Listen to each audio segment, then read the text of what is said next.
Teman-teman yang dirahmati Allah Subhanahu wa taala, pertama-tama kita untuk terus-menerus memuji dan memuja Allah Subhanahu wa taala atas nikmat-nikmat yang enggak terhingga dalam hidup kita selama ini. Dan sebagian besarnya nikmat itu kita enggak pernah minta, tapi Allah kasih. Salah satu nikmat yang kita enggak pernah minta dan Allah kasih dan sangat berharga itu adalah nikmat iman, nikmat Islam. Kita dilahirkan dari orang tua muslim, kita tinggal di lingkungan dan masyarakat yang mayoritas muslim. Itu nikmat yang kita nggak pernah minta. Tapi karena Allah sayang sama kita, Allah kasih tetap buat kita. Kalau dibandingkan dengan orang lain yang mencari Islam itu dengan proses yang panjang, proses yang rumit, kayak Salman Al-Farisi yang harus jadi budak dulu untuk menemukan Islam. Harus dijual dulu untuk menemukan Islam, harus dirampok dulu di tengah jalan untuk menemukan Islam. Kayak Suhaib bin Amr harus jatuh bangun dulu, harus miskin dulu untuk bisa mendapatkan Islam. Ada banyak proses yang dilalui orang lain dan sulit. Itu terjadi di zaman sahabat dan terjadi juga di zaman kita sekarang. Ada orang yang harus mengalami second life dulu untuk bisa mendapatkan Islam. Harus ngalamin pengalaman spiritual yang rumit dulu untuk bisa mendapatkan Islam. Harus diputusin 10 kali dulu biar bisa taubat, kan agak-agak berat ya. Nah kita mah belum diputusin udah taubat. Habis taubat baru diputusin. Artinya kita dikasih nikmat itu sama Allah tanpa harus susah-susah. Lahir udah sebagai muslim. Orang tua dua-duanya muslim. Masyarakatnya mayoritas muslim. Kebayang nggak kalau kita lahir sebagai muslim, orang tua muslim tapi di Rohingya? Yang berislamnya susah banget. Makin kelihatan Islamnya, makin kelihatan solehnya, makin besar ancamannya. Dibakar hidup-hidup, digorok di depan keluarga, orang tua, pasangan dan anak perempuannya dinonai di depan dia, dan dia nggak bisa buat apa-apa. Berislam yang sangat luar biasa beratnya di sana. Atau di Suriah, di Palestina, yang Palestina mungkin udah hampir 1 abad. Dan lebih dari 60 tahun mereka dijajah. Atau nenek moyang kita lah, yang berislam dulu di zaman Jepang dan Belanda, susah. Sekarang, kita Allah beri nikmat yang kita nggak minta. Lahir setelah Indonesia merdeka, lahir setelah masa-masa sulit ketika awal-awal Indonesia merdeka, lahir di lingkungan kaum muslimin yang mayoritasnya di Bandung pula. Karena ada beberapa wilayah di Indonesia yang berislam juga masih susah sampai sekarang. Dengan konflik-konflik sosial yang kadang-kadang, konflik horizontal yang kadang-kadang terjadi itu, sampai kita ketakutan gitu. Kok ada di suatu wilayah yang umat Islam itu yang kayak dulu tahun 2001, yang sempat ramai tuh di Ambon, di Poso. Alhamdulillah kita di Bandung. Pernah minta nggak lahir sebagai orang Bandung? Nggak pernah. Tapi Allah kasih nikmat lahir sebagai orang Bandung. Dan saya aja orang Aceh cemburu sama orang Bandung. Alhamdulillah Allah takdirkan saya tinggal di Bandung. Ini nikmat yang besar. Tanpa saya mengeluh sebagai orang Aceh, karena itu juga nikmat yang luar biasa buat saya. Karena bisa dibilang itu sesuatu karunia. Tapi Bandung punya nikmat lain yang mungkin orang Aceh nggak punya. Orang Aceh punya nikmat lain yang jelas kita dilahirkan dalam suasana yang sangat nyaman. Berislamnya tuh nggak repot. Ini layak disyukuri oleh kita setiap hari. Karena kalau kita nggak mensyukuri ini, nanti Allah akan cabut satu aja. Bukan iman, bukan hidayah yang dicabut. Tapi berislamnya yang dicabut. Nikmat berislamnya. Dibikin berislam kita susah. Dibikin berislam kita itu repot. Gampang banget buat Allah. Dimunculkan di antara kita seorang pemimpin yang zalim aja udah repot loh. Mau bikin taklim repot, mau ngaji repot, di sekolah pendidikan Islamnya dihapus segala macam kayak Turki beberapa waktu yang lalu. Itu kan berislamnya repot kan? Di Turki mau azan aja nggak boleh pakai bahasa Arab. Udah gitu, isi dari azan itu ada dihapus beberapa kalimat-kalimat yang sakral dalam Islam. Kayak kalimat hayya al-falah misalnya. Atau taklim-taklim, khutbah-khutbah mulai di-style sama negaranya sekuler, sehingga kita dengerin khutbah tuh kayak garing gitu. Lama-lama kegaringan yang dipelihara bertahun-tahun buat kita makin nggak ngerti agama. Begitu nggak ngerti agama, gampang frustasi, depresi, tingkat stres tinggi, mulai kasus-kasus bunuh diri meningkat. Ini berislam sudah dicabut nikmatnya oleh Allah. Kalau kita nggak syukurin, nah kita syukurin, alhamdulillah atas nikmat iman, Islam, hidayah, lahir dalam lingkungan mayoritas Muslim yang nyaman di Indonesia. Mudah-mudahan dengan kayak gitu Allah tambahkan nikmat berislam. Gimana Allah tambahkan nikmat berislam? Mengekspresikan keislaman itu disupport sama pemerintah. Karena mengekspresikan keislaman itu insya Allah nggak akan ganggu orang lain kok. Konsep agama Islam itu kan udah ideal banget ya. Nggak mungkin kita taat dengan agama kita terus ngeganggu agama lain. Itu mustahil. Nggak ada dalam kamus Islam kayak gitu. Jadi nggak usah khawatir ketika kita taat dengan syariat Islam, agama Islam. Ketika kita mengekspresikan keislaman kita, nggak usah khawatir. Justru itu jadi sebuah kebaikan. Karena sifat dasar Islam itu rahmatan lil alamin. Makin orang Islam mengerti agamanya, makin dia rahmah kepada orang lain. Nggak mungkin makin ngerti agama makin galak. Nggak mungkin. Dia galaknya bukan ke orang lain, galaknya kepada kemungkaran. Baik, kalau itu memang semuanya harus kita galak. Bukan orang Islam doang, manusia mah harus galak kepada kebatilan, kemungkaran, bahasa kita ya. Kalau bahasa umumnya, kejahatan. Harus galak dong dengan kejahatan. Kalau nggak kejahatan merajalela. Galak dengan kriminal-kriminal yang luar biasa merajalela. Galak dengan orang yang membunuh bayi nggak berdosa, apa kurang, emang nggak boleh galak. Bayi dibuang di kebun gitu, emang nggak boleh galak. Harus galak. Karena kalau nggak galak, kejahatan itu merajalela. Tapi bukan kepada orangnya, etnisnya, agamanya. Kita ngerti banget lah yang kayak gitu-gitu. Diajarkan oleh orang tua kita, ulama-ulama kita. Yang di atas semua itu diajarkan oleh nilai-nilai agama kita. Kita ngerti banget, gak usah diguruin dalam bab itu. Gak usah dikasih tahu, itu kita ngerti. Jadi makin kita berislam, insya Allah, makin kita rahmah kepada orang lain. Ini kalau kita syukurin, Allah akan angkat untuk kita pemimpin yang semakin kita syukuri, semakin baik pemimpinnya. Semakin kita syukuri nikmat berislam, semakin baik pemimpinnya. Kebayang gak sih enaknya kita jadi muslim? Ini cita-cita saya pribadi. Sholat, muazzinnya wakil presiden kan? Hayya 'alas shalah. Lembut azannya. Siapa? Wakil presiden. Istiqlal. Hayya 'alas shalah.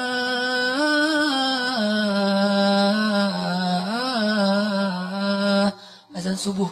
Wakil gubernur. Wakil wali kota. Imamnya wali kota, gubernur, presiden. Bacanya bukan Al-Ikhlas. Bacaannya itu ayat-ayat yang baper banget gitu. Al-Ikhlas keren, cuman itu kesannya ya. Al-Ikhlas kita nggak meremehkan sama sekali. Kesannya kesan orang yang baru belajar lah ya, Al-Ikhlas. Ini bacaannya tuh bacaan ayat-ayat yang baper. Al-Haqqah, Al-Waqi'ah, Al-Qiyamah. Kebayang nggak presiden? La uqsimu biyaumil qiyamah. Wah, takbir saya teh. Sujud syukur tuh kalau dapat presiden kayak gitu tuh. Wala uqsimu bin nafsil lawamah. Wah, itu benar-benar nikmat dari langit untuk bangsa Indonesia. Nikmat dari langit tuh untuk warga Jawa Barat. Nikmat dari langit tuh untuk warga Bandung. Kalau imam kita adalah, jangan dipisahin lagi imam masjid dengan imam pemerintahan. Karena dalam Islam gak ada pemisahan tentang itu. Dulu Abu Bakar ya imam juga. Umar ya imam juga dengan kapasitasnya. Puncaknya Utsman dan Ali. Karena Utsman ini ulama Al-Quran, Ali ini ulama banyak ilmu dalam Islam. Sampai seorang presiden kayak Utsman tuh lagi ngajarin Al-Quran di dalam Masjid Istiqlal, namanya dulu Nabawi. Di Masjid Istiqlal lagi ngajarin Quran nih. Tiba-tiba datang murid di pintu masjid, gak sengaja ngelihat cewek lagi lewat, kesingkap jilbabnya karena angin. Dia pikir karena gak sengaja, sekilas cuma rambut doang, gak istighfar. Ah, itu mah sepele gitu, receh. Dosa receh. Masuklah dia ke masjid. Presiden bilang gini, kenapa ada yang masuk ke dalam majelis kita, sementara di dalam matanya masih ada bekas dosa? Ini presiden punya telepati yang luar biasa nih. Kenapa masuk ke dalam majelis kita seseorang yang di matanya masih ada bekas dosa? Orang itu nanya, ya Amirul Mukminin, apakah telah turun wahyu kepada Anda sementara tidak ada lagi wahyu setelah Rasulullah? Maksudnya gimana Anda tahu saya baru melihat dosa di luar, padahal nggak ada yang lihat selain saya sendiri? Gitu. Kata Utsman bin Affan, ittaqu farasatal mu'min. Hati-hati dengan farasah, jadi bahasa Indonesia firasat. Hati-hati dengan firasat orang yang beriman. Presiden segitu firasatnya coba.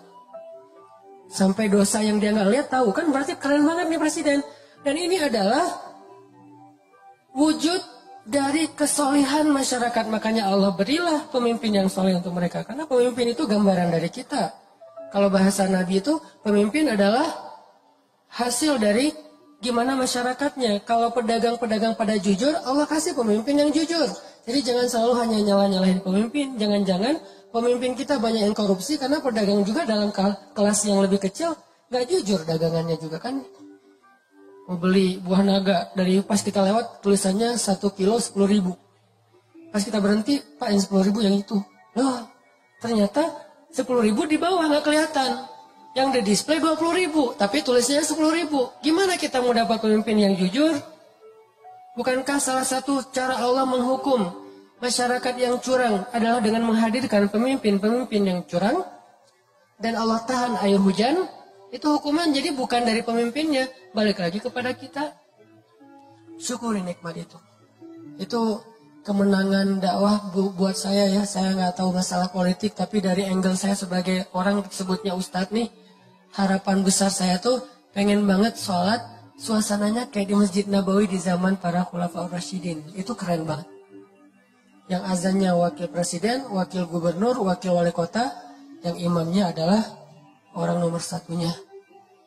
Dengan bacaan yang fasih. Dan dia menghayati bacaan itu. Dan insya Allah ini bukan berarti jangan politisasi agama. Enggak sama sekali. Bukan urusan itu. Apa salahnya kita berharap pemimpin kita bacaan Al-Qurannya bagus kan? Bukankah itu bagian dari kesolehan kita dalam menerapkan agama Allah? Dan itu bukan hal yang berlebihan. Buat apa bacaan bagus tapi korupsi? Ya insya Allah itu kan bacaan bagus indikasi bahwa dia udah gak korupsi. Kita berharapnya kayak gitu, itu puncaknya. Saya gak perlu ngomongin bab korupsi, bab empati, segala macam. Pastinya mudah-mudahan itu wajah displaynya adalah bacaan bagus. Tapi karakternya pastinya jujur, merakyat, adil, kayak gitu-gitulah. Sekarang kita syukurin dulu nih nikmat berislam kita. Mudah-mudahan Allah terus memberi petunjuk kepada pemimpin-pemimpin kita dan mengangkat untuk kita pemimpin-pemimpin yang seperti harapan-harapan orang yang beriman. Terus kemudian salawat dan salam masih prolog untuk kekasih kita Nabi besar Muhammad SAW. Benar-benar kita coba setiap hari belajar teman-teman, belajar mencintai Nabi. Yang paling layak dicintai dalam hidup kita itu pertama Allah, kedua Nabi, ketiga orang tua, keempat mantan. Nggak masuk lah. Keempat adalah pasangan dan keluarga kita, qurrata ayun. Kalau yang belum punya minimal 3 dulu lah. Allah, Nabi, dan orang tua. Itu urutan. Ini bukan acak, urutan. Jadi kayaknya nggak fair kalau kita cinta banget sama orang tua kita. Apalagi cinta banget dengan itu. Tapi ke Allah Rasulnya tuh kayak nggak ada greget-gregetnya. Biasa-biasa aja. Giliran nama dia disebutin, kita langsung kayak hahaha. Giliran nama Allah disebutin biasa aja. Nggak ada rasa wajilat qulubuhum. Nah ini kayak nggak fair menurut saya. Belajar deh. Pelan-pelan dibangun itu. Takjub sama Allah. Ingat betapa baiknya Allah sama kita. Takjub sama Nabi. Ingat betapa baiknya Nabi sama kita. Kalau saya sekarang membiasakan setiap. Karena saya pengen respect banget sama Nabi semampu saya. Kalau sholat sama Nabi itu saya takzim. Menghargai. Misalnya Allahumma sholli ala sayyidina. Takzim banget. Kenapa? Sosoknya memang layak ditakzimin. Gak usah kita. Malaikat aja takzim sama Nabi. Apa takzim teh? Kayak hormat banget ya. Respect banget. Malaikat aja respect banget sama Nabi Muhammad. Malaikat tuh sayang banget sama Nabi. Sampai Jibril tuh pas ngedampingin Nabi wafat. Nabi lagi sakaratul maut, Jibril buang muka. Nabi tanya, ya Jibril, kamu benci ngeliat wajah saya? Enggak ya Rasul, saya enggak tega. Kayak seorang ayah yang anaknya lagi mau diinfus, bayinya lagi diinfus, lagi disuntik, kan enggak tega banget kan ngelihatnya ya. Kayak gitulah Jibril kepada Rasulullah SAW. Enggak tega Jibril mau ngelihat Nabi lagi diinfus, maksudnya lagi ditarik nyawanya. Apalagi Aisyah yang mangkuin Nabi, apalagi istri-istri Nabi yang lain yang ngelihat Nabi dalam keadaan susah. Ini keringat beliau, keringat dingin karena sakaratul maut. Nabi dalam keadaan kayak gitu, yang diingat siapa? Kita, ummati. Ya Allah gimana? Karena Nabi pengen make sure ke Allah, kalau nanti di akhirat beliau bisa mensyafaati kita. Itu deal-dealannya Nabi terakhir. Maaf, saya nggak mau promosi. Ya, saya juga nggak nonton soalnya. Cari di YouTube. Deal-dealan Nabi sama Allah yang terakhir itu adalah make sure kalau Nabi itu bisa syafaatin umatnya. Itu tuh deal-dealan Nabi sama Allah yang terakhir loh. Ya Allah, beri saya kesempatan mensyafaati umat saya, beri kesempatan umat saya masuk surga duluan, umat saya, sampai Allah, ya, baru tenang beliau kembali kepada Allah. Itu permintaan terakhir Nabi. Kalau kita kan permintaan terakhir mungkin gak akan keingat orang lain. Jangankan orang lain, mungkin keluarga aja gak ingat. Pasti diri sendiri yang kita pikirin kan. Kalau Nabi yang dipikirin orang yang gak kenal sama beliau. Terus kita kenapa masih kikir untuk bersalawat sama beliau? Beliau aja yang gak kenal sama kita terus berusaha untuk memberi syafaat buat kita. Masa salawat aja males? Sallallahu alaihi wasallam. Dan kenabian beliau memang luar biasa. Saya baru dengar ada sebuah cerita nih, keren nih. Dulu tuh ada seorang laki-laki namanya Ahban. Ahban ini penggembala domba gitu. Lagi menggembala domba ya. Tiba-tiba ada seekor serigala naik ke atas puncak bukit. Terus bicara kayak manusia. Ini di zaman Nabi. Seekor serigala naik ke atas bukit, ngelihat domba yang banyak digembalain sama Ahban. Dia bilang, ya Ahban, kenapa kamu menghalangi dan menghalangi saya dari rezeki yang Allah tentukan untuk saya? Kata serigala, mana rezekinya? Domba. Kan dikawal terus sama Ahban nih, sehingga serigala nggak bisa mendekat. Sehingga serigala ngeluh gitu, curhat gitu teh. Wahai Ahban, Ahban gitu. Kenapa kamu menghalang-halangi rezeki Allah untuk saya? Berupa domba-domba. Ahban lihat kanan kiri, mana orang yang ngomong? Kata serigala, saya, kata serigala. Oh kamu, ajaban. Mengagumkan sekali serigala bisa bicara seperti manusia. Kata Ahban, kata serigala, ada yang lebih mengagumkan daripada ini. Apa? Ada seorang laki-laki di Madinah, dan dia adalah utusan Allah. Dialah yang paling mengagumkan. Lebih gempar daripada serigala bisa ngomong. Beneran. Ini Ahban ini orang Madinah. Dia gak tahu tentang kenabian Rasulullah. Pulanglah dia ke kampungnya. Nanya tentang Muhammad, tentang kenabian. Datanglah kepada Rasulullah. Begitu Ahban bertemu dengan Rasulullah. Rasulullah tersenyum dan mengatakan, apa yang dikatakan serigala itu kepadamu, wahai Ahban? Dia makin kaget. Ya Muhammad, bagaimana kamu tahu tentang apa yang saya bicarakan dengan serigala? Allah subhanahu wa ta'ala yang maha tahu segala sesuatu. Akhirnya asyhadu an la ilaha illallah wa annaka rasulullah. Banyak banget bukti-bukti kebesaran itu. Jadi nggak usah ragu lagi bahwa Muhammad sallallahu alaihi wasallam adalah utusan Allah, orang terpilih yang Allah aja udah maafin kesalahan beliau tapi nggak menyebutkan kesalahannya. Tapi Allah maafin, tapi nggak disebutin kesalahannya. Saking mulianya Rasulullah sallallahu alaihi wasallam. Jadi teman-teman yang dirahmati Allah, mudah-mudahan walaupun ini disebut prolog, tapi ini juga bagian dari konten penting buat kita sadari. Syukuri nikmat berislam kita. Nikmat hidayah, taubat, hijrah kita. Nanti Allah akan tambahkan. Suasana keislaman itu adalah nikmat yang paling besar yang Allah berikan kepada hambanya. Ketika suatu negeri bisa berislam dengan nyaman, berarti negeri itu dapat nikmat yang paling besar yang pernah diberikan kepada manusia.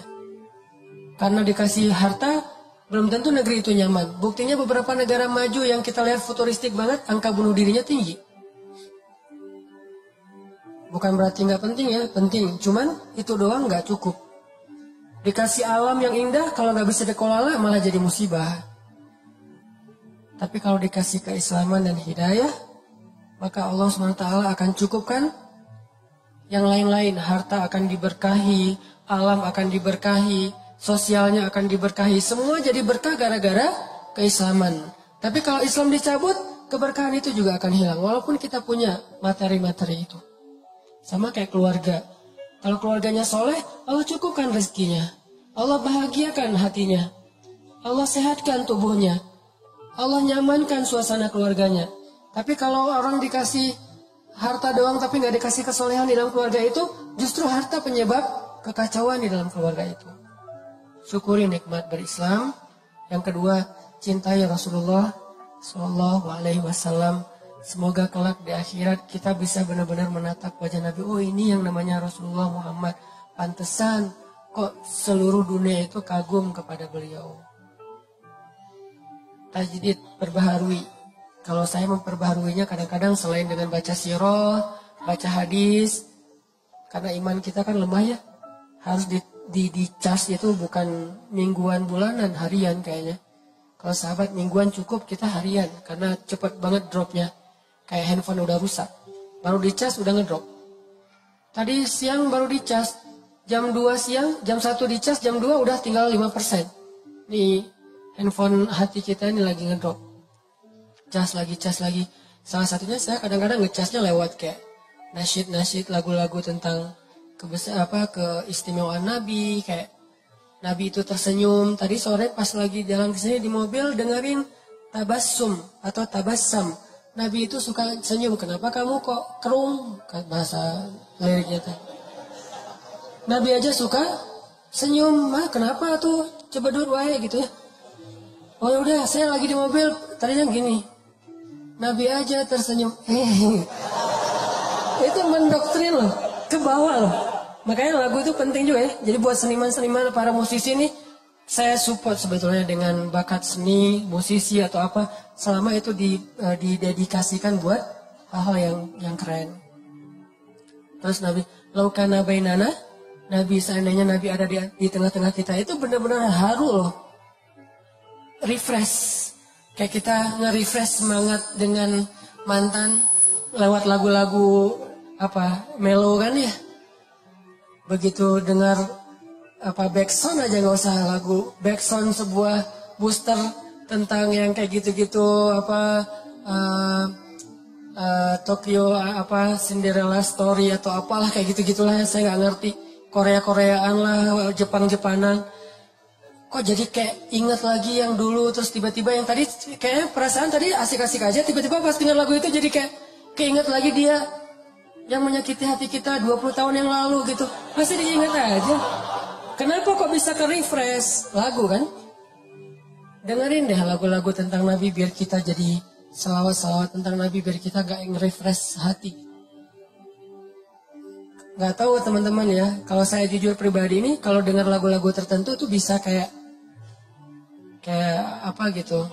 Apalagi lagunya, sebutlah misalnya lagu Cinta Kita Berakhir di Januari gitu-gitu kan. Itu kan, sama lagi Januarinya. Gak usah ketawa. Kan itu kayak kena banget, sama banget ya kisahnya sama saya, suka ke bawah-bawah gitu. Belum lagi nanti lagu-lagu yang, pokoknya lagu-lagu mellow tuh bisa bikin refresh semangat rasa kita. Kenapa enggak lagu tentang Nabi Muhammad SAW? Selain pastinya, sirah, hadis, sholawat, udah pastilah itu mah. Karena gimana-gimana juga kita butuh entertain, manusiawi. Dan Allah menciptakan itu untuk kita nikmati. Oke, kita bahas tentang empati. Buat saya, menurut saya nih, dalam bergaul, kita terapin 2 standar sikap. Sikap kita ke orang, sama sikap orang ke kita. Gimana cara kita merespon itu? Gimana cara kita bersikap ke orang lain, gimana cara kita ngerespon sikap orang lain kepada kita. Itu dua standar yang berbeda. Jangan disamain dan jangan dibalik. Kalau sikap kita ke orang, maka sikap yang paling baik kita tunjukkan itu adalah sikap empati. Dalam bahasa Arab itu disebut dengan ra'fah. Apa itu ra'fah? Pengertian. Ra'fah itu jaga perasaan. Ra'fah itu nggak pengen ngerepotin. Ra'fah itu nggak pengen nyakitin. Ra'fah itu nggak pengen nyinggung. Ra'fah itu nggak pengen ngebebanin. Mungkin salah satunya empati. Itu sikap kita ke orang lain. Ini yang diajarkan Nabi SAW kepada kita. Tapi kalau orang ke kita, sikap kita adalah syarhus sadar. Apa syarhus sadar? Lapang dada, legowo kalau kata orang Jawa. Syarhus sadar. Alam nasyrah laka sadrak. Kalau kita ke orang, ra'fah, jaga perasaan dia. Kalau orang ke kita, lapang dada. Jangan dibalik. Kalau kita ke orang, berharap dia lapang dada. Kalau dia ke kita, berharap dia empati. Ini egois nih. Ra'fah dong. Jangan. Kalau orang ke kita, jangan minta dia supaya ra'fah. Tapi minta supaya kita bisa berlapang dada terhadap kekurangan dia. Kan enak nih. Tapi giliran kita ke dia, kita ra'fah. Tapi kalau dibalik, giliran orang ke kita, harusnya dia ra'fah sama saya Ustadz. Tapi dia tuh gak pengertian banget. Ini kebalik. Terus giliran kita ke orang lain, ya dia harusnya kan berlapang dada. Kan saya manusia biasa. Dibalik lagi. Sikap ini yang selama ini ketukar. Jadilah banyak chaos. Kita dengan pasangan, kita dengan teman kos-kosan, dengan teman kuliah, dengan dosen, dengan murid, dengan orang tua bahkan. Orang tua meminta anaknya supaya ra'fah kepada dia, dan dia berharap orang anaknya juga lapang dada terhadap dirinya. Ini nih, anak juga kayak gitu ke orang tua, gak bisa. Makanya empati itu saya berharap gak bisa utuh kalau kita hanya bahas empati. Takutnya nanti kita berharap orang lain yang empati ke kita. Gak gitu, kita yang empati ke orang lain. Makanya ada hadis kita ke orang, ada hadis orang ke kita. Kayak yang dulu saya bilang, hadis tentang doa orang yang terzalimi itu diijabah kan ya? Itu buat siapa? Itu bukan hadis buat, wahai orang-orang yang sedang terzalimi. Terutama yang baru aja diputusin dengan bahasa-bahasa yang gak enak. Bukan untuk mereka, untuk yang mutusin, lo yang menzalimi. Doa orang yang terzalimi itu diijabah loh, hati-hati gitu. Jadi jangan dibalik angle-nya, sehingga kita gak menjadi orang yang hanya menuntut hak. Kalau semua orang menuntut hak, kayak misalnya pemerintah, rakyat itu harusnya taat kepada pemerintah. Rakyat juga, pemerintah harusnya adil kepada rakyat. Kan semuanya menuntut hak. Kenapa nggak dibalik? Pemerintah ngomongnya, maaf ya rakyat saya belum adil kepada kalian. Rakyat juga, maaf ya kita belum terlalu taat sama suka demo aja, suka marah-marah misalnya. Kan gitu kan, harusnya dua-duanya saling memberi kewajiban, memberi hak bukan menuntut hak. Apalagi kalau udah berpasangan nanti tuh. Istri ngumpulin hadis-hadis suami ngumpulin hadis-hadis istri. Nggak beres-beres nih urusan ini. Pah, kata Nabi juga, kata istrinya. Perlakukanlah istri kalian dengan lemah lembut. Tuh, kata Nabi, Pah. Mah, kata Nabi juga, kalau saya boleh menyuruh manusia sujud kepada manusia, saya suruh tuh istri sujud kepada suami. Mama pernah nggak sujud sama papa? Capek. Insya Allah nanti kita lanjutkan setelah sholat isya ya. Bismillahirrahmanirrahim. Teman-teman yang dirahmati Allah. Jadi sikap kita itu ada dua dalam bergaul, dalam bersosial, kalau bahasa dakwah dalam bermuamalah. Pertama, sikap kita ke orang lain adalah ra'fah. Kalau ditanya dalil mah sebetulnya ada, dan jelas banget di Al-Quran. Allah menyebutkan pertama kalau di dalam surat Al-Qalam itu wa innaka la'ala khuluqin. Nabi Muhammad itu adalah teladan paling ideal dalam masalah muamalah. Akhlak paling ideal udah. Tinggal kita contohin aja gimana Nabi ke orang lain, gimana Nabi dari orang lain ke beliau. Kalau beliau ke orang lain disebutin oleh Allah di surat At-Taubah 128 tuh, akhir surat At-Taubah. Bil mu'minina ra'ufun rahim. Dan Muhammad itu kepada orang yang beriman ra'ufun. Ra'uf itu dari kata ra'fah. Raufun dari kata ra'fah. Apa arti ra'fah? Jaga perasaan orang banget, empati banget, pengertian banget. Itu kalau beliau ke orang lain. Saking pengertiannya Nabi ke orang lain, sampai-sampai Nabi itu jadi sering jadi kayak ngeberatin diri sendiri, jadi kayak korban gitu demi menjaga perasaan orang. Kalau ada sahabat bikin salah, Nabi nggak akan langsung negur beliau di depan umum, negur orang itu di depan umum. Kan ini berarti kita dalam kehidupan sosmed kita kan, kalau misalnya ada postingan yang kayak gimana menurut kita keliru, jangan di komen negurnya, di DM. Tapi DM-nya nggak dibaca Ustadz, japri, nggak di-read juga Ustadz, doa aja. Mudah-mudahan Allah kasih dia digerakkan untuk membaca. Kalau enggak lewat siapa gitu, teman dekat, pokoknya jangan di depan umum deh.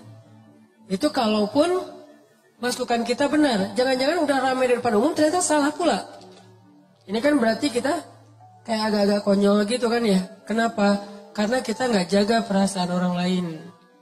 Jangan sampai kita terbiasa, walaupun sosmed itu kan terbuka ya, siapa aja bisa ya, tapi tetap muslim, ada etikanya. Jangan sampai kita terbiasa dengan sosmed yang terbuka, akhirnya bebas, mau ngucapin apa aja, sampai kata-kata yang nggak pantas juga keluar. Kayak tadi saya baru nge-delete beberapa komen dari postingan saya yang kemarin kan, yang masalah daya kolot. Ada yang komen sampai kata-katanya nggak enak gitu, saya delete. Kenapa? Kok masa di komen ada istilah nama hewan di situ teh?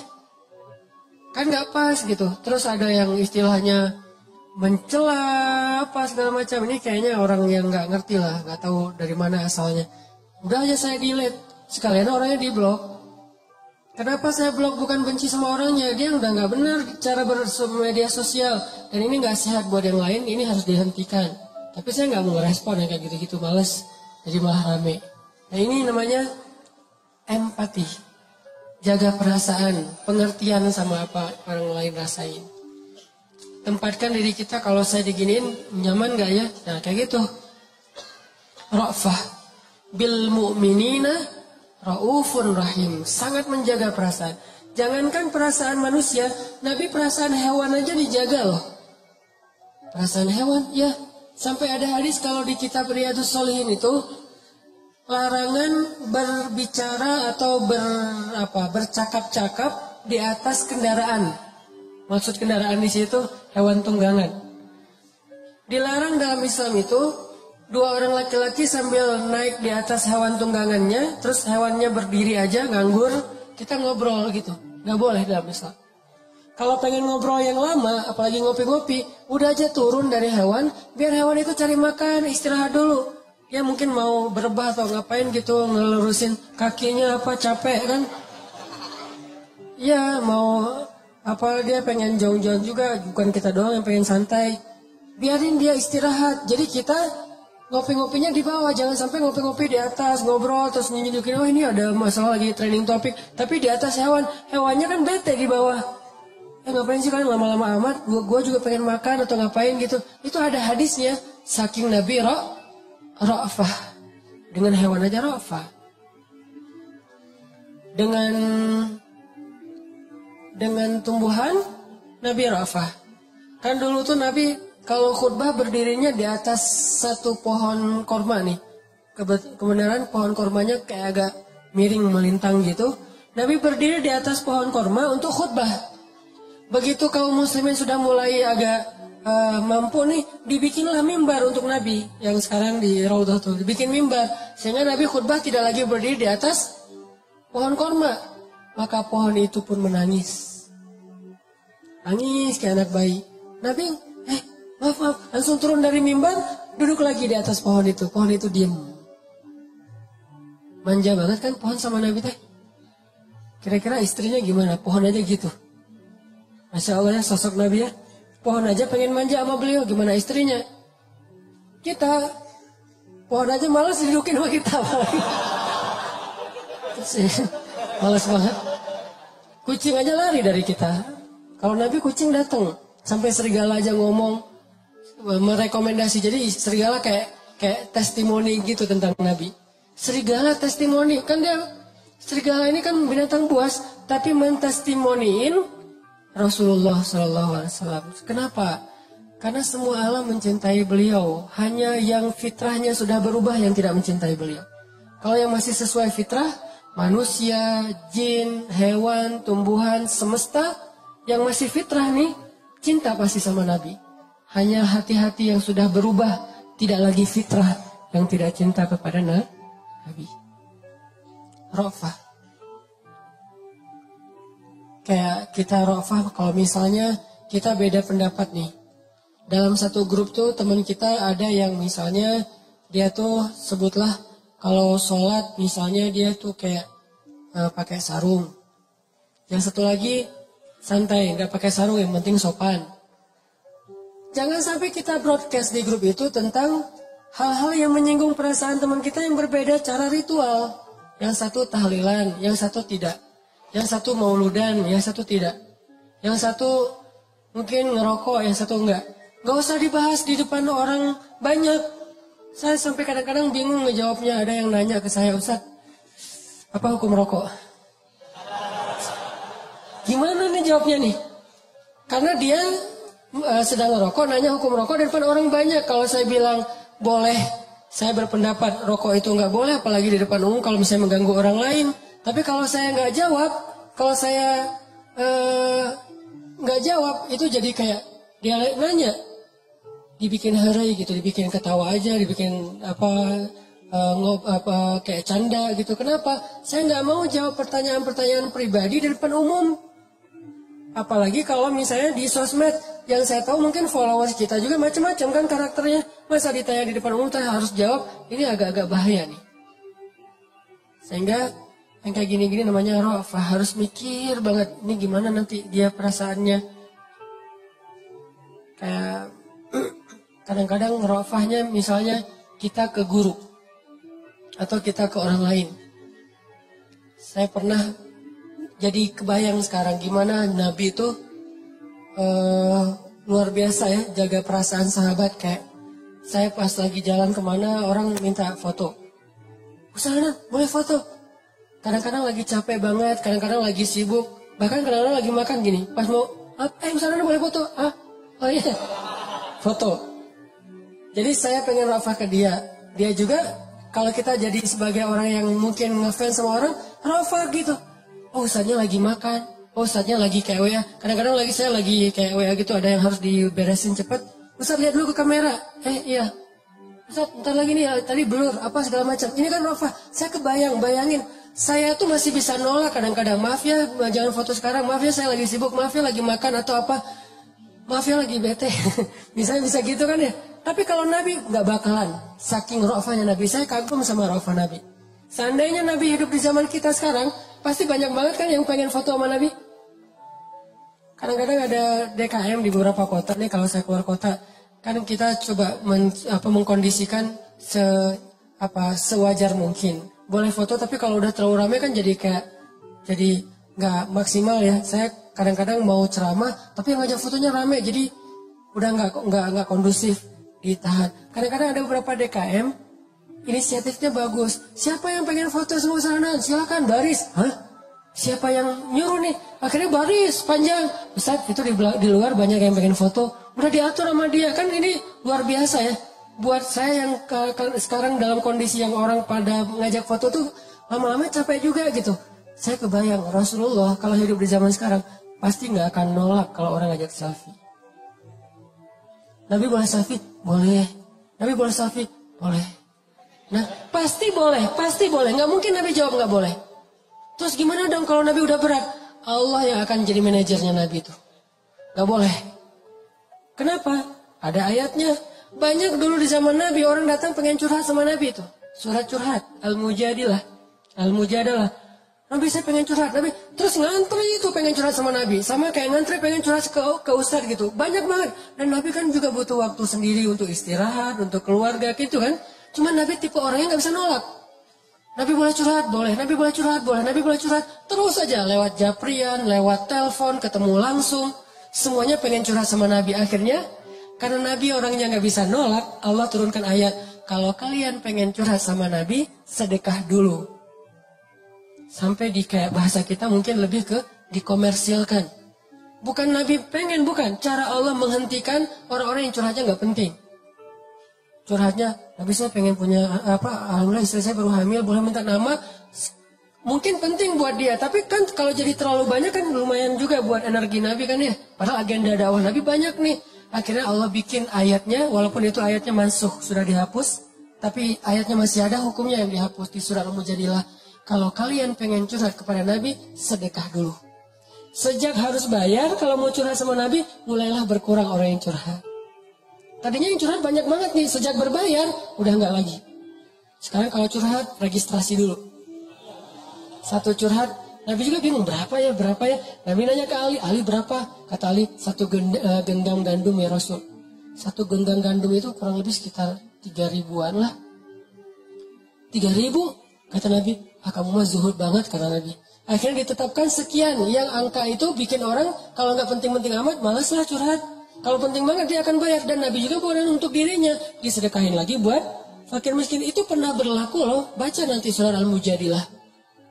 Setelah udah kondusif, baru hukumnya dicabut sama Allah.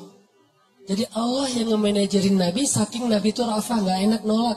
Nabi itu bukan tipe orang yang bisa nolak orang lain.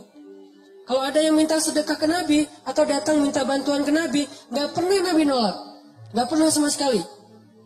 Kalau Nabi gak bisa bayar bantu dia, gak bisa ngasih ke dia, Nabi gak akan berhenti di situ. Nabi akan pegang tangannya, ngajak dia nyari ke orang lain yang bisa bantu dia. Maaf, saya nggak bisa bantu apa-apa. Ya udah, saya temenin nyari ke tempat yang lain. Ada yang bisa bantu dia, ada yang bisa ngasih dia makan, ada yang bisa ngasih dia tempat tinggal malam ini, ada sampai ketemu baru Nabi tinggalkan dia. Ini rafahnya Nabi pengen jaga perasaan. Sampai-sampai sering menyulitkan diri beliau sendiri. Nabi pernah menjelang winter, menjelang musim dingin nih. Ada seorang gubernur Khurasan non-muslim ngehadiahin sweater buat Nabi warna merah. Jadi ada sweater yang kayak rajutan gitu, handmade gitu, bagus dari Raja Khurasan, warna merah. Dia hadiahin buat Rasulullah SAW. Ini Muhammad hadiah sweater buat musim dingin. Pas musim dingin dipakai sama Nabi. Nabi kan bajunya sedikit ya, paling-paling juga cuman kurang dari 5 helai baju Nabi.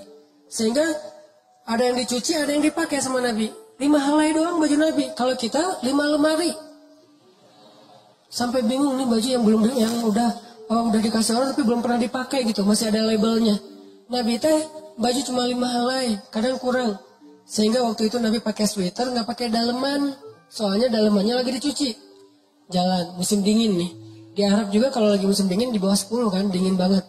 Apalagi sekarang udah bersalju kalau sekarang mah. Keluar rumah, musim dingin, pakai sweater. Dilihat sama seorang laki-laki Badui. Badui itu mungkin orang jalanan lah yang mungkin secara bahasa juga kasar. Muhammad, bagus banget sweaternya, baru ya?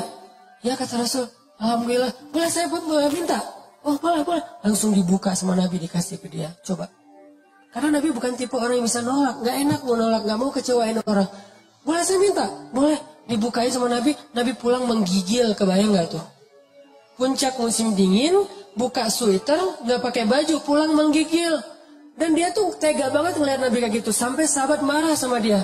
Kamu tega banget sih sama Rasulullah. Kalau kamu butuh baju, minta aja ke kita. Kata dia apa? Bukan bajunya sih yang penting, kata dia. Ini bekasnya Muhammad dan berkah. Saya mencari berkahnya, bukan pakaiannya. Kalau pakaian yang kalian mah lebih bagus, tapi saya gak butuh. Orang kalian gak berkah gitu ya.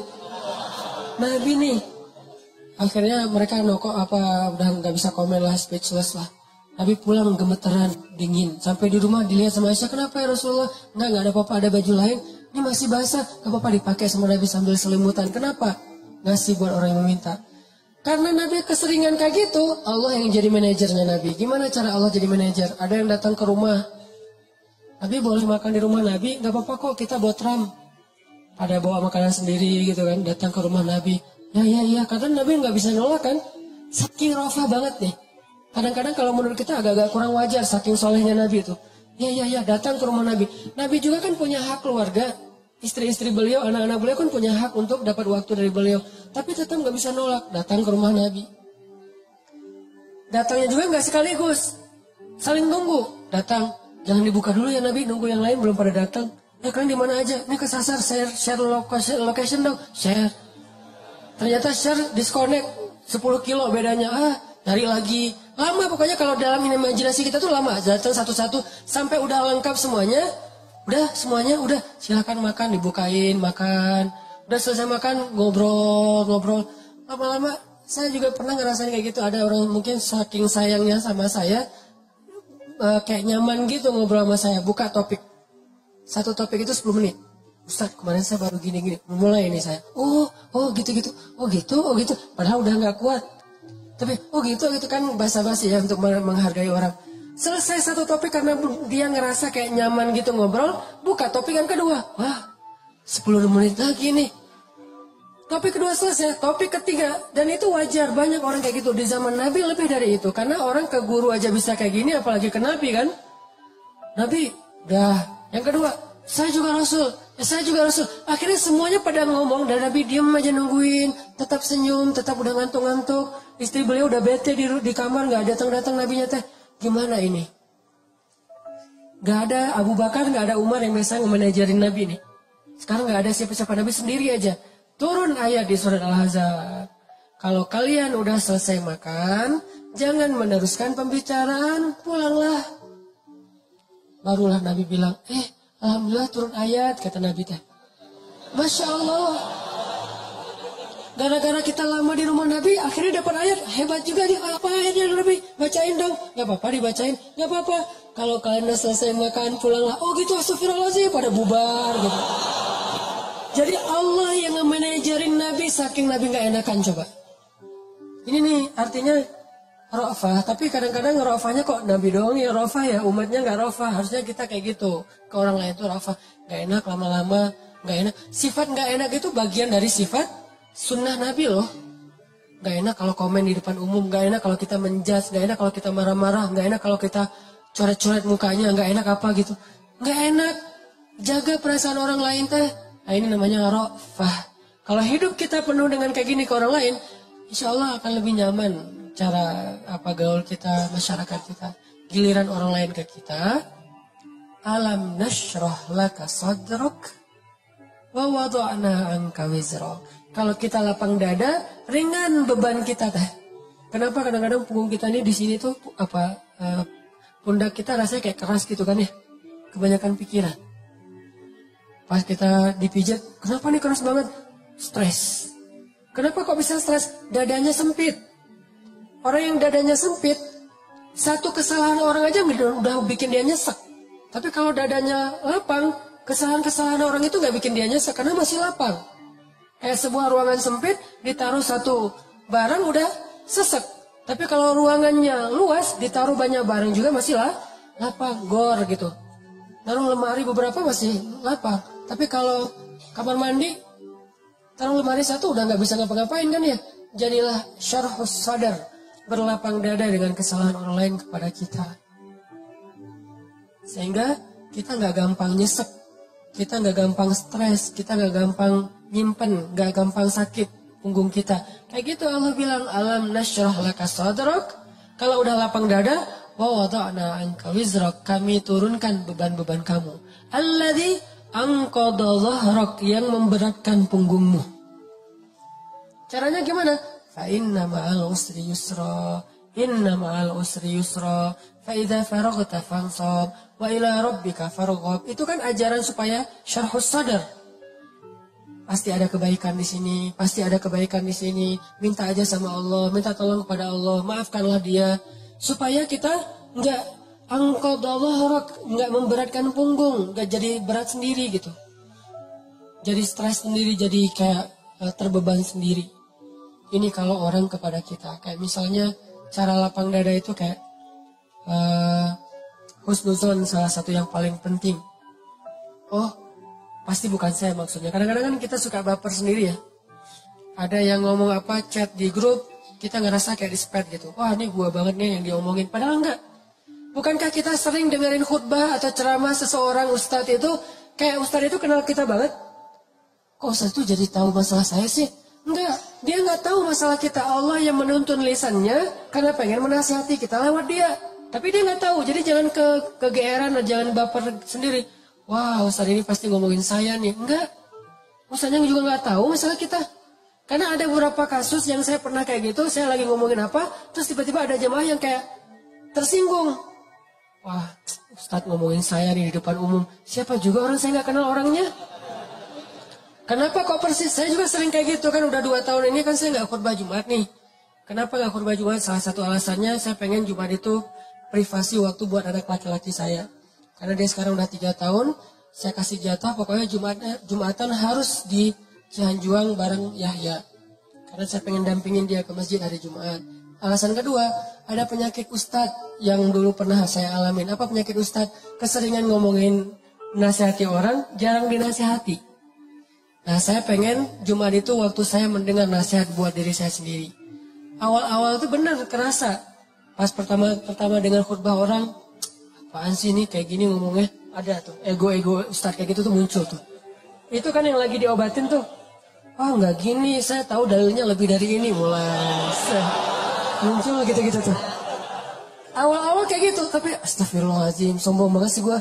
Udah, terus kalau ada yang ngomongnya kadang-kadang kayak nggak mungkin belum terbiasa ngomong depan umum, kayak agak-agak nervous mungkin atau agak-agak kaku gitu. Muncul rasa sombong, tapi lama-lama di recovery, diperbaiki apa? Kalau saya menghargai dia walaupun nggak bagus, nanti orang akan menghargai saya ketika saya nggak bagus performnya. Jadi pas saya duduk gitu, dia ngomongnya kayak ngebosenin banget, boring banget tuh ceramahnya, tapi saya tetap padahal boring banget ceramahnya, tapi saya kayak menghargai. Apa yang saya maksud di situ? Saya pengen juga orang kayak gitu ke saya kalau saya ceramah. Mungkin teman-teman ada yang kayak gitu sekarang. Apaan sih Ustaz, tapi masih aja gini. Padahal boring banget ceramahnya. Kenapa? Mungkin karena saya juga menghargai ceramah orang yang mungkin belum terlalu terbiasa ceramah. Ini yang saya pelajari ketika nggak khutbah lagi. Ditambah lagi sering banget saya kayak ngerasa si khotib ini kayak ngerti banget apa yang saya sedang alamin. Kayak barang lagi baper sama teman, lagi baper sama istri, langsung ceramahnya tentang suami kepada istri. Oh, kok tahu banget sih masalah saya? Kan sering kayak gitu kan? Itu bukan karena dia tahu loh. Allah yang maha tahu. Allah lagi menuntun kaki kita melangkah ke masjid yang khutbahnya tema itu. Dan Allah menuntun lisan ustadz untuk ceramah pas waktu kita datang tentang tema itu. Allah yang lagi nasihatin kita lewat lisan seorang ustadz. Jadi jangan baper. Gitu juga ke teman. Bukan dia tahu masalah kita, pengen nyindir kita, pengen nyepet kita. Enggak sama sekali. Jadi legowo. Syarhus sadar. Salah satu caranya husnuzon.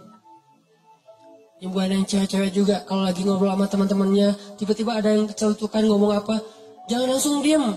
Wah ngomongin saya nih. Pasti saya maksudnya. Belum tentu. Husnuzon aja. Mungkin dia emang gak tahu masalah kita. Teman-teman yang lain tahu kecuali dia yang ngomong nih. Berarti jangan-jangan kita udah baper habis-habisan, udah habis air mata kita nangis sepanjang malam, ternyata nggak ada masalah. Kan konyol banget kan ya. Kita udah curhat kemana-mana, udah marah ke siapa-siapa, terus udah nangis sepanjang malam, udah bengkak matanya. Besok pas tabayun, maaf ya saya nggak tahu kalau ada masalah itu. Oh jadi kamu nggak tahu? Nggak tahu, rugi dong air mata saya udah 1 ember. Ini sering terjadi. Kenapa? Karena kita nggak syarhus sadar. Gak husnuzon dulu sama orang lain. Kalau misalnya menurut kita dia tahu banget masalah saya masih diomongin. Oh mungkin dia silap. Mungkin dia lupa. Mungkin dia terlanjur ucap. Atau enggak dia pasti konsep tuh. Soalnya captionnya tuh panjang banget. Pasti dia nulis. Kalau gitu mudah-mudahan dia udah sadar sekarang. Belum sempat aja minta maaf ke kita. Yang jelas dia udah sadar. Udah minta ampun ke Allah. Husnuzon. Bukankah Allah mengatakan ijtanibu katsiran minaz-zan? Satu-satunya yang layak kita suuzonin itu cuma setan. Bukan orang. Minimal kita bilang bukan dia nggak maksud kayak gitu. Setan yang menuntun lisan dia. Setan yang bikin dia mengatakan itu dan dia udah sadar sekarang. Setan aja yang disalah-salahin, nggak apa-apa. Apa salah saya kata setan? Ya emang salah. Apa salah saya? Ya kamu jadi setan gitu. Karena suuzon yang diperbolehkan buat setan doang kan. Kayak Nabi Yusha ketika lupa masalah ikan dengan Nabi Musa pas nyari Khidir. Apa kata Nabi Yusha? Wa ma ansanihu illa syaitanu an adhkurah. maaf ya Nabi Musa, tidak ada yang buat saya lupa kecuali syaitan. Jadi yang dikambing hitamkan oleh Nabi Yusha adalah setan. Lagian kalau kita ada masalah, pasti kita ngomongnya apa? Auzubillahi minasyaitonirrajim. Setan bilang, enggak, saya nggak godain kamu, kamu aja sendiri kegeeran. Kan bisanya gitu kan ya. Tapi tetap itu udah fitrah. Nah, dia setan. Tapi kalau jin enggak, kita nggak boleh seuzon sama jin. Ada penampakan apa nih kayak mau ganggu saya sholat tahajud nih, enggak, dia cuma lewat doang gitu. Tapi kalau setan benar nggak khusyuk pasti setan, nggak bisa move on pasti setan, wujudnya manusia. Kan setan itu minal jinnati wan nas ya, dari jin dan manusia tuh. Enggak, bercanda, astagfirullahaladzim. Nah, nanti saya di report, di ban lagi akun saya. Sama mantan-mantan. Banyak gini. Oke. Dari orang ke kita, syarhus sadar. Secara syarhus sadar, lapang dada gimana? Husnuzon. Dan ini nggak bisa sekaligus, teman-teman. Saya juga masih belajar husnuzon. Oh mungkin. Iltamis li akhika alfa uzrin. Cari 1000 alasan buat saudara kamu. Kalau nggak bisa gitu minimal cuek. Arti cuek, nggak usah dipikirin. Nggak usah dibahas. Kadang-kadang ngebahas satu masalah sebetulnya cara lain buat setan untuk bikin kita gak pernah bisa selesai dengan masalah itu. Terus saja dibikin berlarut-larut. Kayak ada teman kita habis ada masalah sama temannya yang lain. Gak usah dibahas sama kita. Kemarin gimana masalahnya, udah beres? Jangan ditanya, udah aja lupain. Begitu kita tanya dia akan bilang lagi, ya tuh gak apa, kemarin dia masih ngomongin saya. Oh gitu, terus kita pancing-pancing lah gitu. Harapannya apa? Niat kita pengen empati. Padahal itu bukan empati. Pengennya kita berpihak sama dia. Itu nggak berpihak. Tahu nggak apa arti namimah atau mengadu domba? Kata Nabi, la yadkhulul jannah an-nammam. Nggak akan masuk surga orang yang suka mengadu domba. Nggak akan masuk surga. Nah, adu domba itu ada 2, teman-teman. Ada adu domba orang yang memang jahat. Ada adu dombanya orang soleh. Orang soleh juga bisa mengadu domba. Gimana caranya? Kalau orang yang gak soleh mengadu domba, dia sengaja membuat fitnah di antara 2 orang, sehingga mereka jadi baperan, jadi putus silaturahim. Ini gak soleh. Insya Allah kita gak akan kayak gitu. Saya yakin gak ada niat kita ngadu domba orang.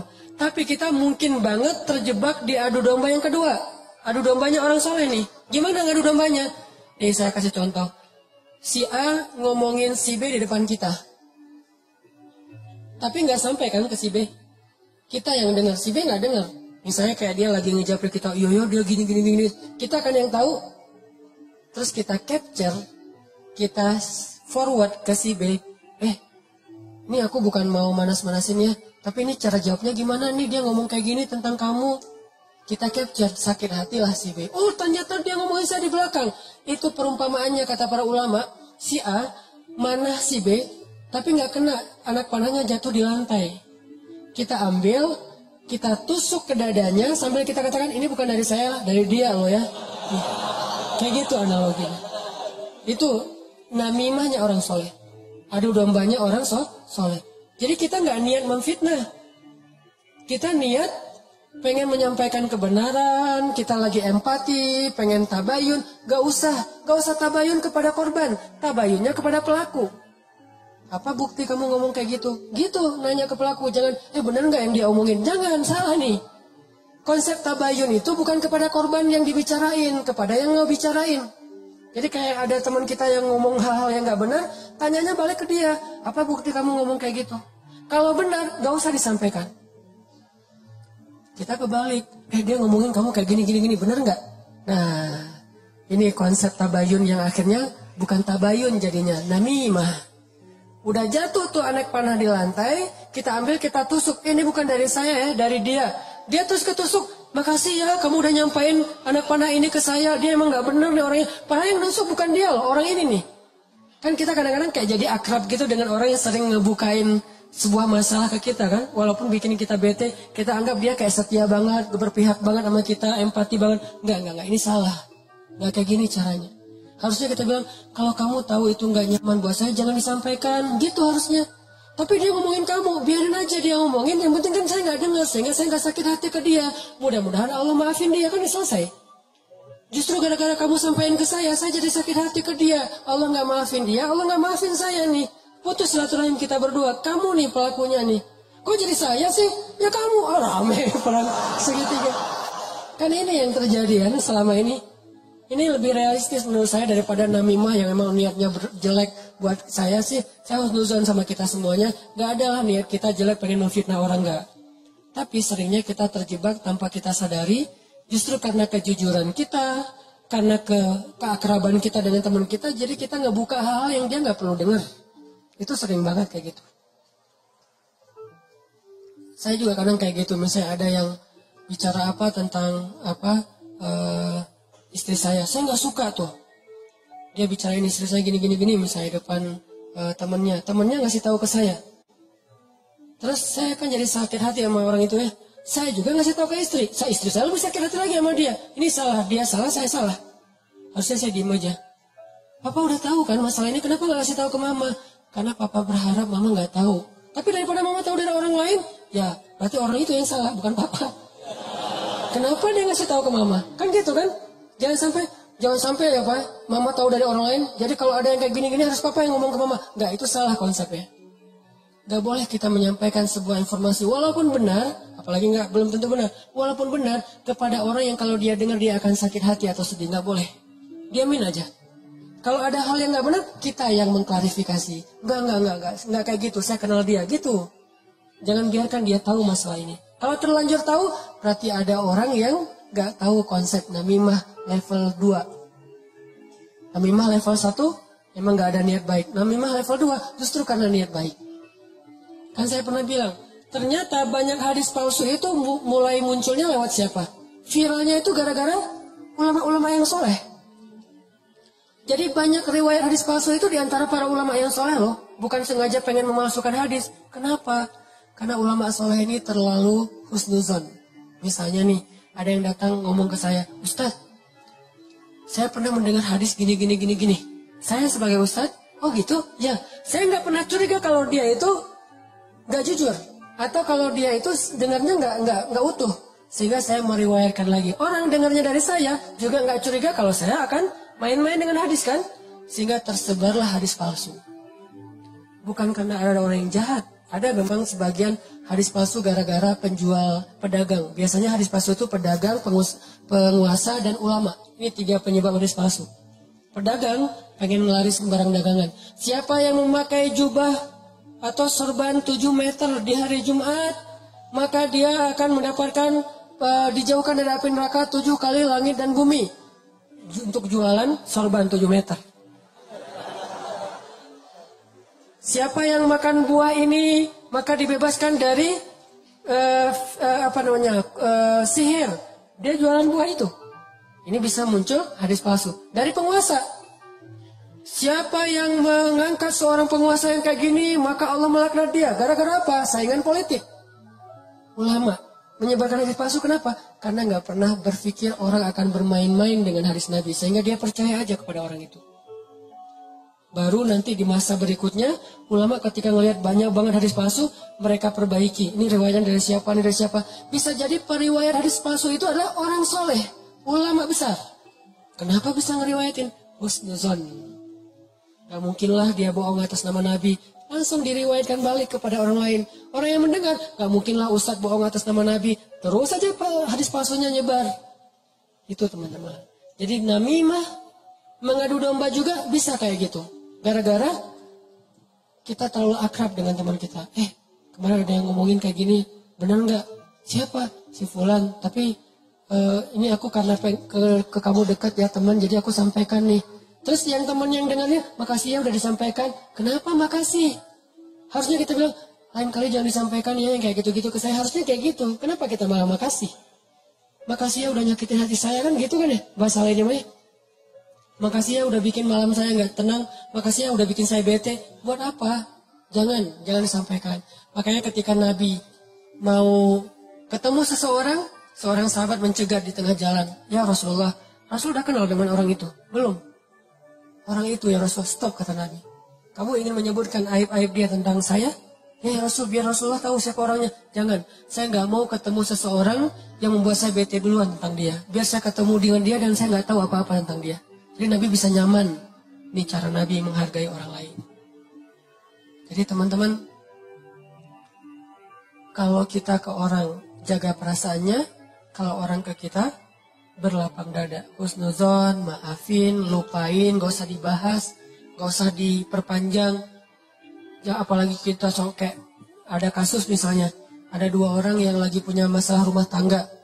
Kita kayak sebagai temennya atau fansnya atau followersnya, kita kayak pengen nunjukin sikap membela gitu. Salah satunya kita bela, akhirnya kita bikin akun khusus untuk pembela si A. Yang B juga pembela si B. Akhirnya kita rame gitu. Sebetulnya kita lagi mengadu domba 2 orang suami istri ini loh. Harusnya kita kalau nggak bisa mendamaikan, diam. Biar mereka menyelesaikan masalah mereka atau selesai dengan sendirinya karena tidak ada yang respon. Makin direspon makin rame nih. Itu kan terjadi. Jangan-jangan nauzubillah nih teman-teman, ada peran kita di dalam perceraian 2 orang yang mungkin terjadi. Atau 3 orang atau 4 orang atau sekian banyak orang cerai gara-gara kita nih. Kenapa gara-gara saya Ustaz? Gara-gara kita ngebelain dia. Makin dia mantap untuk menceraikan pasangannya. Benar juga ya kata kamu, berarti saya harus menceraikan istri saya. Enggak, saya nggak nyuruh cerai ya, tapi dia emang kayak gitu orangnya. Dan sering kayak gitu. Ke teman kita juga kayak gitu, ke kantor, di kuliah, di persahabatan. Ini namimah teman-teman. La yadkhulul jannah an-namam. Gak masuk surga orang yang menyebarkan permusuhan atau mengadu domba. Terakhir, mudah-mudahan kita benar-benar bisa menjalankan 2 konsep ini. Satu surat At-Taubah, Ra'fah. Satu lagi surat Al-Insyirah, Syarhus Sadar dalam bergaul kita.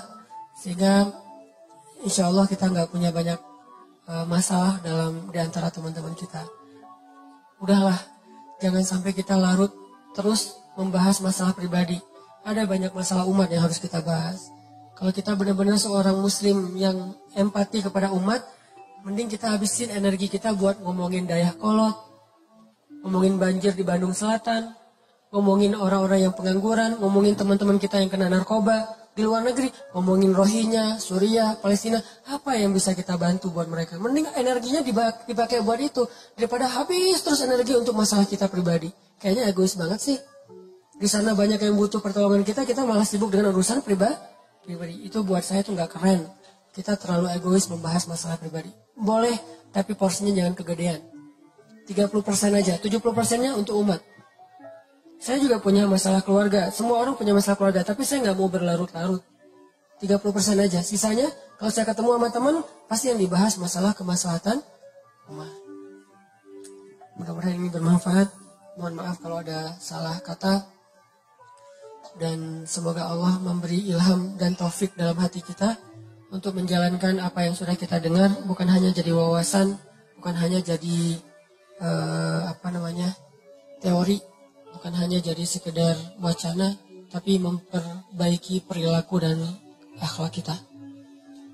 Karena wawasan yang tidak diamalkan namanya bukan ilmu. Ilmu itu wawasan yang sudah diamalkan. Tapi mengamalkannya juga nggak bisa sekaligus teman-teman. Kenapa kita ngaji setiap Rabu, setiap Minggu? Karena kita pengen terus berusaha memperbaiki diri. Termasuk saya sendiri nih. Saya ngomongin teman-teman tuh sama kayak menceramahi diri sendiri loh. Kadang-kadang di rumah juga istri, ingat materi ceramah kemarin. Oh iya. Gitu kan suka gitu ya. Kadang menceramahi orang justru balik lagi ke kita. Jadi semua kita belajar, termasuk saya. Memperbaiki diri terus. Ayo kita sebagai muslim ciptakan suasana sosmed yang lebih bijak, sosmed yang lebih elegan, sosmed yang lebih kreatif, produktif. Bukan sosmed tempat kita mengumpat, mencela, haters, bukan. Kita muslim. Tunjukkan bahwa Islam itu emang keren, elegan banget. Karena kita mewakili agama kita. Nanti teman-teman kita di beda agama, mereka juga punya PR menunjukkan sikap dari mewakili nilai-nilai agamanya. Kita juga punya PR itu.